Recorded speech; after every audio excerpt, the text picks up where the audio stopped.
Au sommaire de cette édition, la célébration de la fête de Ramadan à Ouagadougou, les fidèles musulmans ont imploré Allah pour le retour de la paix au pays des hommes intègres. Membres du gouvernement et représentants d'autres confessions religieuses étaient également présents à cette cérémonie de prière.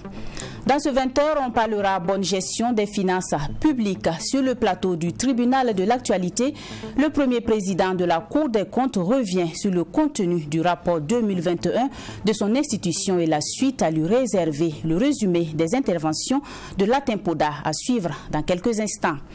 Nous serons aussi avec une filiale du groupe Yunhong présente à Ouagadougou. Ses représentants sont venus présenter des projets de développement agricole au ministre de l'Enseignement supérieur et à celui en charge de l'agriculture. Bonsoir et merci de nous suivre. Après un mois de jeûne, la communauté musulmane du Burkina Faso célèbre ce vendredi la fête de l'Aïd el-Fitr. Réunis à la place de la nation, des milliers de fidèles musulmans ont imploré Allah pour le retour de la paix au Burkina Faso. Les représentants d'autres confessions religieuses et quelques membres du gouvernement étaient également présents avec un seul vœu, le retour de la paix au Burkina. Alexis Winkouni Belemnaba. Mobilisés à la place de la nation, les fidèles musulmans ont encore une fois de plus prié pour le retour de la paix au Burkina Faso. L'imam El Hadj Abdallah Ouedraogo, dans son sermon, a abordé 3 thèmes principaux. La manifestation de la foi du croyant comme les principes de cette confession religieuse l'exigent. Il s'agit entre autres la solidarité, la charité et l'amour du prochain. Les fidèles musulmans ont prié pour le retour de la stabilité dans le pays des hommes intègres en proie aux attaques des groupes armés terroristes. C'est grâce à Allah, grâce à eux, que nous n'avons pu faire cette prière aujourd'hui. Et sans oublier les blessés qui sont à l'hôpital et nos déplacés. Que Dieu facilite cette insécurité sur Burkina Faso. Nous invitons des combattants en caisson qui déposent des armes pour venir en famille. Il n'y a pas de raison que l'Africain tire sur un Africain et surtout un Burkinabé qui tire sur un Burkinabé. C'est une guerre qui ne dit pas son nom, mais à cause de la prière, grâce à la prière, Inch'Allah, ça sera l'histoire un jour derrière nous. Et le cardinal Philippe Ouedraogo, accompagné du nonce apostolique, de traduire le message du Saint-Père à l'endroit de tous les fidèles musulmans du monde entier et de façon particulière à ceux du Burkina Faso. Le pays vit une crise, certes, et c'est l'occasion pour l'archevêque métropolitain de Ouagadougou d'inviter toutes les confessions religieuses à la construction des passerelles pour le retour de la stabilité. Catholiques, chrétiens et musulmans, nous puissions être des promoteurs d'amitié, des promoteurs de fraternité, des promoteurs d'amour. C'est le message que nous avons donc à vous donner. C'est dire donc qu'ensemble, nous devons, comme l'a dit l'imam, nous donner la main pour démolir les murs de haine, les murs d'incompréhension, les murs de violence, les murs de terrorisme et construire des ponts de compréhension, des ponts de fraternité, des ponts d'amour, des ponts de vivre ensemble. Les membres du gouvernement présents à cette prière ont souhaité une bonne célébration de l'Aïd el-Fitr à tous les musulmans, tout en réitérant la compassion du gouvernement à l'endroit de tous les victimes de leaders terroristes. Un souhait est émis par la délégation gouvernementale. Et mes vœux les plus chers vont à l'endroit de ces FDS, de ces VDP qui actuellement se battent sur le terrain pour nous offrir cette quiétude afin que nous puissions accomplir cette prière. Une fois de plus, bonne fête, puisse Allah agréer nos prières et exaucer nos vœux et surtout vivifier en chacun de nous l'esprit de solidarité, l'esprit de sacrifice, l'esprit de combativité pour qu'ensemble on puisse vaincre l'idée terroriste. Tout en rappelant que l'islam est une religion de paix, d'amour et de respect, El Hadj Abdallah Ouedraogo appelle à une union sacrée de tous les Burkinabés dans une dynamique du retour de la stabilité et celle de la quiétude vraie pour un développement. Les sunnites du Burkina, eux, se sont retrouvés sur le terrain de la salle de conférence de Ouagadougou pour la prière de la fête de Ramadan. Le retour de la stabilité au Burkina, le vœu principal également des fidèles. Une délégation gouvernementale était aussi présente à cette cérémonie de prière. Serge Bassolé et Michael Tougri. Les fidèles musulmans du mouvement sunnite du Burkina Faso ont pris part à la prière marquant ainsi la fin du mois de Ramadan. L'imam Mohamed Kindou et les fidèles ont formulé les vœux d'un retour de la paix au Burkina Faso au cours de cette prière.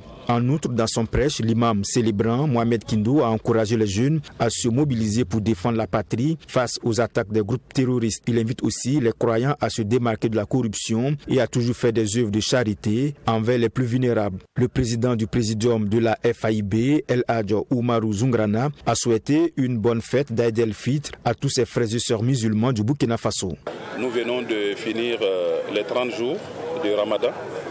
On a fait des invocations à Allah, on a fait des bénédictions, on a prié pour la paix pour notre pays. Vous savez que le Ramadan, on fait les jeûnes, c'est pour aller vers Allah. Donc nous demandons à Allah d'agréer nos prières et accepter notre jeûne. Notre pays vit des moments difficiles. Nous avons commencé le jeûne jusqu'à le terminer et les difficultés demeurent. Donc c'est une obligation pour nous de discuter autour de la question étant donné que nous sommes tous burkinabés. À vrai dire, il existe l'injustice et la corruption dans notre société. Nous devons nous mettre ensemble pour lutter contre l'injustice et la corruption, sinon nous ne sortirons jamais de la souffrance. Acceptons d'être généreux. Nous sommes tous les enfants du pays et aucune autre personne ne viendra défendre notre pays à notre place. C'est nous qui le ferons s'il plaît à Dieu. Si vous êtes en bonne santé et que vous êtes appelé à défendre la patrie en ce moment, vous devez accepter d'y aller. À cette prière marquant la fin du mois de Ramadan était présent le ministre de l'administration territoriale, de la décentralisation et de la sécurité, le colonel Boukari Zungrana et la ministre en charge de la transition digitale des postes et des communications électroniques, Aminata Zerbo. Le colonel Boukari Zungrana a remercié l'imam Mohamed Kindou pour son prêche qui sied avec le contexte sécuritaire actuel que vit le Burkina Faso. Ce que l'imam vient de faire comme prêche, il n'y a pratiquement rien à dire parce qu'il est en parfaite phase avec ce que le gouvernement demande.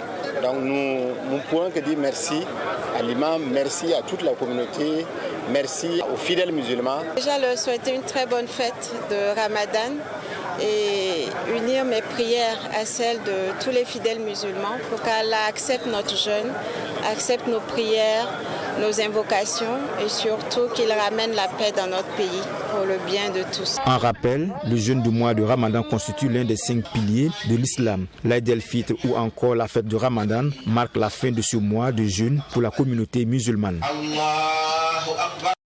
Sur le terrain d'Abo Boukari, les fidèles d'Allah du cercle d'études, de recherche et de formation islamique et ceux de l'association des élèves et étudiants du Burkina ont prié ce vendredi pour la paix, la cohésion sociale, le vivre ensemble et la sécurité au Burkina également. L'imam, dans son message, a appelé les fidèles à consolider les acquis de ce mois de Ramadan et à s'engager dans la recherche de la paix et de la sécurité. Fatima Tanikima.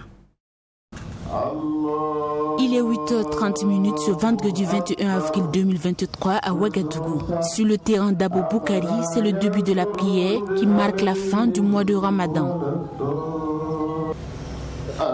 Pendant un mois, ces fidèles musulmans ont supporté la faim, la soif et se sont départis des jouissances éphémères. Ils se sont plutôt investis dans la prière.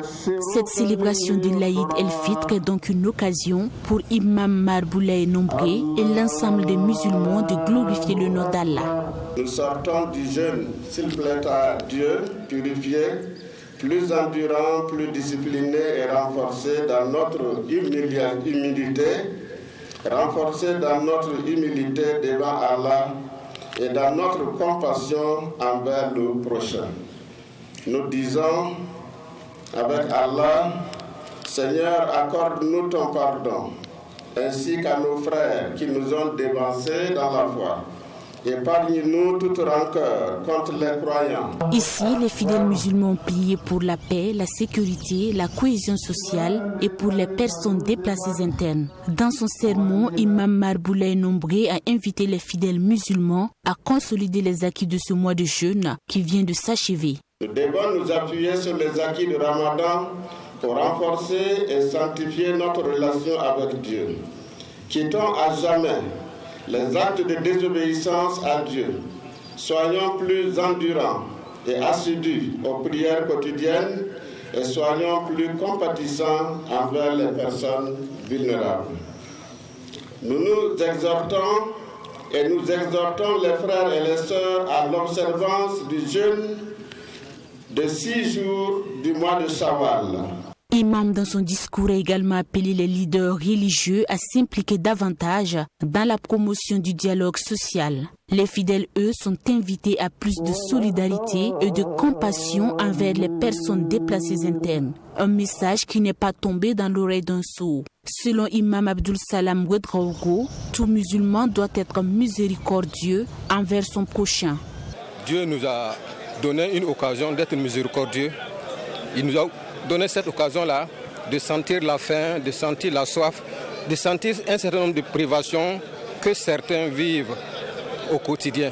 Et cela nous renforce et nous interpelle à faire preuve d'humanisme, à participer effectivement au quotidien des uns et des autres. Au-delà de cette solidarité envers les autres, le musulman burkinabé est ici appelé à s'engager davantage dans la vie de la nation. Dans un contexte de crise sécuritaire et humanitaire, tout musulman doit s'engager dans des actions permettant de relever les défis de l'heure, a laissé entendre l'imam du jour. Après la prière, les membres de la famille Kwanda se sont retrouvés à domicile pour exprimer la notion de partage avec leurs voisins et leurs invités. Vous allez le voir, le menu est bien varié et la convivialité est le maître mot. Rejoignons maintenant Yassine Sawadgo dans la famille Kwanda, dans l'arrondissement 12, c'est ici à Ouagadougou. Nous sommes ici dans la famille Kwanda, dans le quartier Pissi. Comme vous le constatez, c'est bien la partie la plus attendue de la fête. Le partage des repas, du riz, de la salade, de la viande de poulet, entre autres. Le ramadan se passe bien ici et tout le monde se sent bien. Pour Abdul Kader Kwanda, l'un des fils de El Hadj Mahamadi Kwanda, comme chaque année, il se retrouve encore dans la famille avec des voisins, connaissances et amis pour la festivité. C'est l'un des moments de rencontre. Mais il n'oublie pas la situation sécuritaire difficile dans laquelle se trouve le Burkina Faso. La fête de Ramadan, c'est une coutume pour tous les musulmans. Après 30 jours de jeûne, on s'attend à cette fête. Donc c'est une fête normale qu'on partage avec tout le monde. Les voisins, les amis, la famille, on partage avec tout le monde. C'est des flashs que nous faisons parce que nous savons tous que le Burkina ne se sent pas bien. Et nous avons profité de tout ce mois de jeûne-là, prier Allah Tout-Puissant de redonner au Burkina sa santé d'hier et que nous puissions retrouver la sécurité d'attente de notre pays afin que nous puissions mieux fêter les années à venir. Visiteurs et invités remercient du fond du cœur cette famille pour l'accueil et surtout le choix du partage des repas à chaque fête avec les différentes confessions religieuses. Olivier Ilboudo et Mouniratou Baguian se sont bien régalés. Leur souhait émis en cette fin de jeûne, c'est également le retour de la paix dans le pays. J'ai été très bien reçu, ça dépassait largement mes attentes. J'ai mangé, j'ai bu, tout va bien. À tous les fidèles musulmans, je leur souhaite bonne fête de Ramadan. Surtout que la paix revienne au Faso, que vivement tout soit comme avant et qu'on puisse vivre dans l'harmonie. À ce jour, ce que nous souhaitons, c'est la paix. La paix, que la paix revienne au Faso et que vraiment chacun puisse vaquer à ses occupations du nord aussi, de l'est à l'ouest, que chacun puisse vraiment se sentir burkinabé. Voilà, donc c'est ça quoi. Vraiment sans la paix, on ne peut rien faire. Si à la paix, actuellement ce qui nous préoccupe là, c'est la paix. Comme tout Burkinabé en cette période, la seule pensée est le retour de la paix, la stabilité et la reprise des activités économiques. Cette prière de Ramadan, marquant la fin des 30 jours des jeunes musulmans, était aussi placée sous les signes de la paix et de la stabilité. Nous refermons la page de l'Aïd el-Fitr et nous poursuivons ce journal avec le secrétariat permanent pour l'élimination du paludisme. La structure sollicite le concours des hommes de médias pour lutter efficacement contre la maladie et pour ce faire, des journalistes burkinabés ont bénéficié d'un renforcement de capacité sur le paludisme, première cause de consultation au Burkina. Cette formation se tient à quelques jours de la célébration de la Journée mondiale de lutte contre le paludisme. Fatima Tanikiema a suivi la dite formation et elle nous fait le point ici. Premier motif d'hospitalisation dans les centres de santé au Burkina Faso, le paludisme représente la première cause de décès chez les enfants de moins de 5 ans. Et malgré les sensibilisations et les stratégies de lutte, le paludisme a la peau dure dans le pays. Il a ôté la vie à 4355 personnes avec plus de 12 millions de cas selon le système d'information sanitaire. Pour le secrétaire permanent pour l'élimination du paludisme, Sidzabda Christian Bernard Compaoré, ce sont des chiffres déplorables. De façon globale, c'est vraiment la frange de la population, notamment donc les femmes enceintes et les enfants de moins de 5 ans, qui paient vraiment le plus lourd tribut au paludisme. Et je le disais tantôt, sur les 4355 cas de décès, nous avons 2936 cas qui sont véritablement dus à des décès survenus donc chez des enfants de moins de 5 ans. Donc c'est pour dire à quel point véritablement cette tranche donc de la population paie un lourd tribut vraiment à cette maladie. Et pour réduire un tant soit peu le nombre de décès et surtout protéger cette frange de la population, le ministère de la Santé et de l'Hygiène publique s'est doté de plusieurs stratégies de lutte contre cette maladie. Il s'agit de la chimioprévention du paludisme saisonnier et du traitement préventif intermittent chez la femme enceinte, à en croire Sidzabda Christian Bernard Compaoré. Toutes ces stratégies doivent être accompagnées par l'utilisation donc des MILDA et aussi l'utilisation de ce que nous appelons donc l'assainissement du milieu. Et il est important, il est capital que nous travaillons tous ensemble à faire de telle sorte que les gîtes larvaires soient détruits autour de nous, que nous travaillons ensemble à faire de telle sorte que l'information, la bonne information puisse passer auprès donc de nos voisins, de nos amis, afin donc que tous ensemble on puisse donc contribuer à cette lutte pour l'élimination du paludisme. Il est donc demandé aux journalistes leur engagement dans cette lutte contre le paludisme, d'où l'importance de cette session de formation, un prélude à la Journée mondiale de lutte contre le paludisme. Cette édition 2023 se tient sous le thème « Il est temps d'atteindre l'objectif zéro paludisme, investir, innover, mettre en œuvre ». Parlant d'innovation, les autorités burkinabées comptent ajouter la vaccination à la stratégie de lutte contre le paludisme d'ici janvier 2024. L'objectif est de vacciner au moins 250 000 enfants de 0 à 23 mois. Une délégation du groupe Yunhong a été successivement reçue en audience par le ministre en charge de l'agriculture et celui en charge de l'enseignement supérieur. Ces visites ont permis de présenter des projets de l'Alliance économique d'Afrique et d'agricole des pays africains mis en place par le groupe. L'Alliance intervient dans l'économie verte, le commerce, la santé et l'agriculture. À l'issue des échanges, le groupe a affirmé sa volonté de poursuivre ses investissements en Afrique et particulièrement au Burkina Faso. Chantal Somé et Abdoul Rahim. L'Alliance économique d'affaires et agricole des pays africains, l'EAPA, veut renforcer son intervention au Burkina Faso. Et cette visite chez le ministre en charge de l'agriculture entre dans ce cadre. Créée en 2022, cette alliance basée au Burkina Faso intervient dans le domaine de l'économie verte, la santé et surtout l'agriculture en Afrique.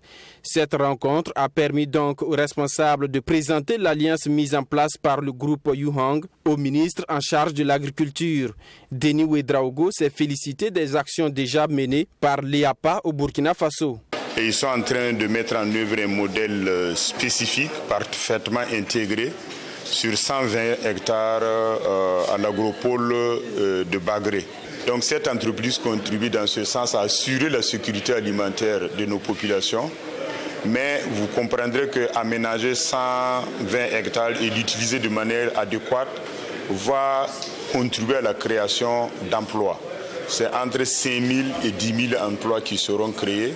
Et donc quand nous considérons tout cela, ce sont des motifs de satisfaction. Et nous voudrions remercier le groupe Yuhong et les féliciter pour ce qu'ils font pour notre pays. Après le ministre en charge de l'agriculture, c'est le tour du professeur Adjima Tiombiano, ministre de l'enseignement supérieur, de la recherche et de l'innovation, de recevoir la délégation. Au menu des échanges, un éventuel partenariat entre l'EAPA et le ministère pour une meilleure formation des étudiants sur le plan agricole et aussi pour l'implantation du volet sanitaire du projet porté par l'Alliance. Il s'agit donc de voir comment ce groupe peut véritablement appuyer le ministère à révolutionner un peu sa formation à travers justement la création de compétences au niveau des étudiants. Donc le groupe nous a présenté les opportunités déjà qui existent au Burkina. Nous aussi nous avons présenté les opportunités que nous avons au niveau de ce ministère, notamment au niveau du technopôle pharmaceutique de Kokorogo, qui permettra également au groupe de pouvoir également installer donc, ce qu'ils appellent une industrie de fabrication de certains produits, mais aussi dans le domaine donc, de l'équilibre nutritionnel. À la fin des audiences, le manager général des filiales du groupe Yuhong se dit satisfait des échanges. Kao Luan a affirmé l'engagement de son organisation à poursuivre ses investissements au Burkina Faso. Nous sommes très contents de cette rencontre aujourd'hui avec le ministre ainsi qu'une équipe de techniciens au niveau du ministère de l'Agriculture. Ceci nous a permis de comprendre un peu plus la stratégie agricole et la stratégie au niveau de la sécurité alimentaire au Burkina Faso. Ça a permis de nous renforcer notre détermination et notre motivation afin de participer à atteindre ces objectifs au Burkina. Notons que l'Alliance économique d'affaires et agricole des pays d'Afrique, l'EAPA, est une organisation à but non lucratif créée par le groupe Yuhong en 2022. Son objectif est de renforcer sa filiale en Afrique et contribuer au renforcement de la coopération Chine-Afrique.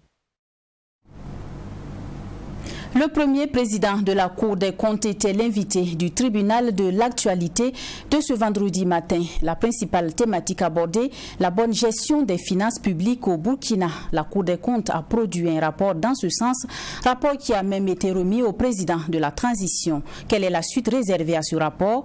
La Cour des comptes peut-elle auditer l'Assemblée nationale? Autant de questions auxquelles l'invité a donné des éléments de réponse. Ces interventions sont résumées pour vous par Maxime Jean-Urbambara.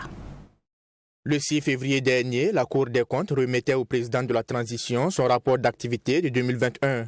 Juridiction indépendante se situant à équidistance du Parlement et du gouvernement, la Cour des comptes a, selon son premier président, Latin Poda, pour mission principale de s'assurer de l'emploi de l'argent public et d'en informer les citoyens.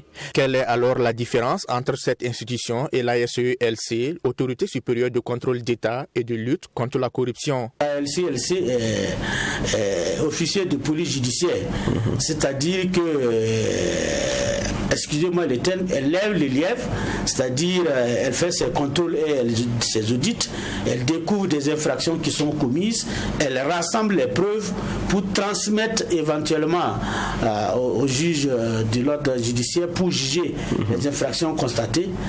Et l'autre pan, si c'est des fautes de gestion, elle peut transmettre à la Cour des comptes pour éventuellement juger, ce qui n'est pas le cas de la Cour des comptes. Nous, nos rapports, nos constatations, nous les apprécions à notre niveau d'abord. Comme nous avons la possibilité de les juger, nous pouvons les juger à notre niveau. Mais la LCLC, si elle découvre des infractions qui sont commises, elle ne peut pas les juger. Elle est obligée soit de transmettre à la Cour des comptes ou bien au juge de l'ordre judiciaire. S'il ressort du rapport 2021 que la plupart des structures contrôlées par la Cour des comptes sont respectueuses des règles en matière de gestion financière et budgétaire, des irrégularités y sont également relevées, notamment le non-respect de la réglementation financière. Quelle est alors la suite réservée à ce rapport? Je suis d'accord avec vous que chaque année on fait un rapport, on transmet, il n'y a pas de suite. C'est vrai, mais comme je l'ai dit, la répétition est pédagogique. La Cour des comptes ne va pas se lasser chaque fois de répéter, d'adresser aux autorités gouvernementales les recommandations et les suggestions qu'il faut, en espérant bien sûr que les choses finissent par changer. Dans ses attributions, la Cour des comptes a le pouvoir de juger les comptes des comptables publics, des établissements publics à caractère administratif. Et selon son président Latin Poda, la Cour des comptes peut contrôler toutes les entités où un franc de l'État a été injecté, même l'Assemblée nationale. Nous devrons pouvoir le faire. Mais pourquoi? Depuis des années? C'est l'éternel problème. Les moyens, si déjà même notre travail quotidien, on n'a même pas les moyens pour le faire, alors ensuite aller contrôler l'Assemblée. La LCLC l'a contrôlé. Vous avez combien de temps ils ont mis pour contrôler l'Assemblée? C'est plus de 2 mois avec les moyens qui ont été dites droit dans les yeux et devant les populations que vous n'avez pas les ressources nécessaires pour contrôler l'Assemblée nationale alors que c'est dans vos missions. Bien sûr, mais ça viendra parce que avant même que l'Assemblée actuelle ne soit mise en place, nous avons discuté avec le président actuel de l'Assemblée qui était le président de la KJDH et lui, il ne s'opposait pas à ce que l'Assemblée puisse être contrôlée par la Cour des comptes.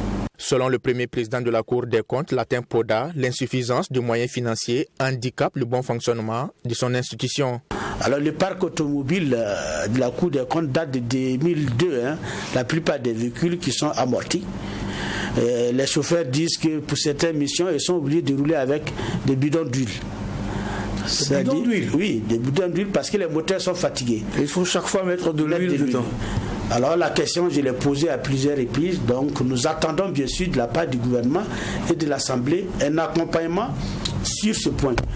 Mais pour tout ça, il faut commencer d'abord par les infrastructures de la Cour des comptes. Pour ceux qui connaissent la Cour des comptes, c'est un bâtiment qui était en fait un logement administratif qui a été affecté à la Cour des comptes. Et depuis là, nous sommes là-bas, on est serré puisqu'il y a les bureaux là-bas, il y a les archives. Les archives nous prennent presque 2 pans du bâtiment annexe. Donc ça fait qu'aujourd'hui, le besoin se fait sentir d'augmenter le personnel de la Cour des comptes. Selon le premier président de la Cour des comptes, les autorités doivent travailler à rendre financièrement autonome la Cour des comptes afin de lui permettre de remplir convenablement ses missions. Toute chose qui permettra de mettre fin aux abus dans la gestion des finances publiques. Nouveau dilemme pour le gouvernement sud-africain sur fond de guerre en Ukraine. L'émission des mandats d'arrêt international contre Vladimir Poutine pour crime de guerre met le pays sous pression alors que l'Afrique du Sud doit accueillir le 15e sommet des BRICS en août prochain. Un sommet qui doit connaître la présence du président russe. L'arrivée de Poutine en Afrique du Sud est donc sur la table de discussion. Regardez. Alors qu'il recevait son homologue namibien à Pretoria, Cyril Ramaphosa s'est exprimé sur le sommet des BRICS prévu en août dans son pays. Les invitations ont été envoyées à tous les pays membres de l'Alliance, dont la Russie. Problème, Vladimir Poutine est visé depuis mars par un mandat d'arrêt de la Cour pénale internationale. Nous avons pris note de ce que la CPI a dit par rapport au président Poutine. Et nous-mêmes sommes encore en train de discuter de cette question. C'est une question qui est encore à l'étude. Nous attendons que tous les pays membres des BRICS indiquent s'ils viennent ou non. Le cas Poutine embarrasse donc Pretoria qui entretient des liens étroits avec Moscou. Mais le président namibien pense qu'il n'y a pas de cas Poutine. Agegengob ne reconnaît pas du reste la CPI.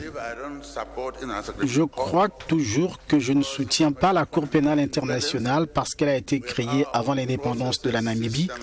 Nous avons nos propres processus, systèmes et institutions et nos tribunaux sont indépendants. Si je commets un crime, je serai jugé en Namibie par la Cour pénale internationale. Une délégation de la société civile ukrainienne a plaidé cette semaine à Johannesburg pour l'arrestation du président russe s'il venait à fouler le sol sud-africain en août. C'est tout pour cette édition. Merci de l'avoir suivi. Bonne suite de célébration de l'Aïd el-Fitr à toutes et à tous. À demain.